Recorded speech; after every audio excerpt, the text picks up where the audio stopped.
जय श्री कृष्णा। आप सभी को राधा अष्टमी की बहुत सारी शुभकामनाएं। क्या आप जानते हैं कि भगवान श्री कृष्ण को राधा रानी कितनी प्रिय है?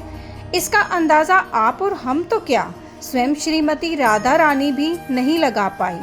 और इसलिए जब मजाक में एक समय भगवान श्री कृष्ण ने उनसे कहा कि आप मेरे लिए सबसे ऊपर और सर्वोपरि हैं, तब श्रीमती राधा रानी ने उनकी बात के ऊपर विश्वास नहीं किया और उसके बाद कान्हा ने ऐसी लीला की जिससे ना सिर्फ राधा रानी अपितु संपूर्ण जगत आश्चर्यचकित रह गया।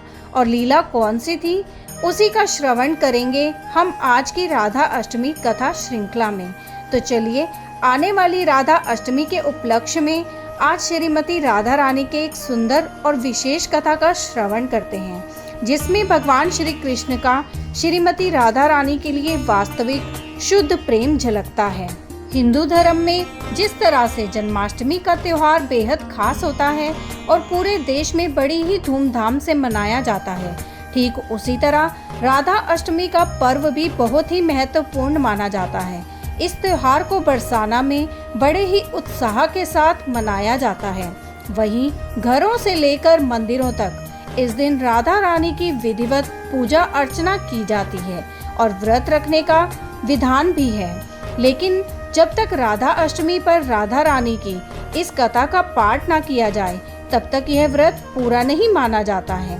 तो चलिए जानते हैं राधा अष्टमी की व्रत कथा क्या है। तो आइए आज की कथा का श्रवण करते हैं।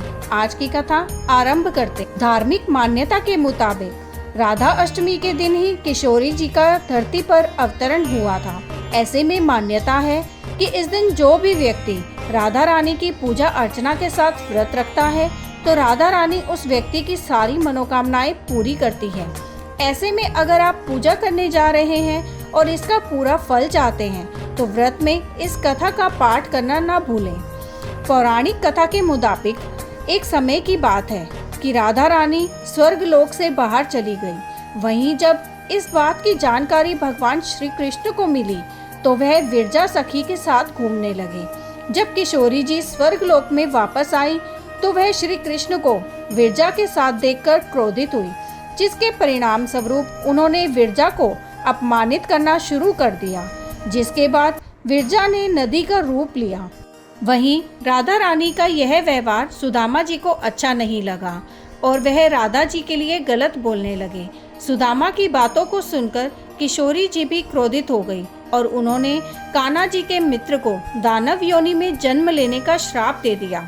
सुदामा ने भी राधा जी को इंसान योनि में जन्म लेने का श्राप दिया।